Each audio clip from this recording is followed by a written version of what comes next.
Her har Rosa tegnet amplituden, og den går fra bølgetop til bund. Bølgelængden, også kaldt lambda, er fra bølgetop til bølgetop og bliver målt i meter. Frekvensen er det antal bølger per sekund.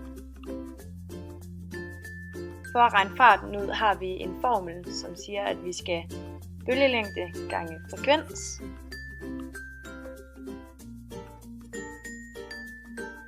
For at måle farten på bølgen laver vi et eksempel her. Vi viser, at bølgelængden den har vi sat til 2 meter, og frekvensen er på 3. Derefter beregner vi stykket, og så får vi resultatet 6 km i timen. Vi beviser her, at bølger kan gå igennem hinanden ved at vi kaster 2 sten i vandet. Her beviser vi så, at bølger kan gå rundt om hjørner, da at bølgerne fortsætter, selvom at der er modstand i vandet.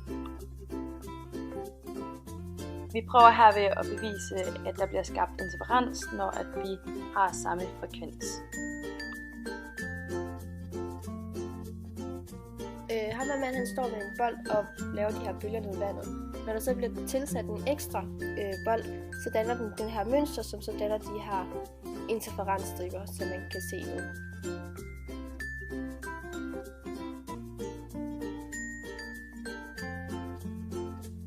Og når de her bølger de bliver mørke, så kalder man dem destruktive, og det betyder, at der bliver lavet en bølgedal, som så gør, at de bliver destruktive. Og når de bliver lyse, så kalder man dem konstruktive, og det er fordi, der bliver lavet en bølgetop.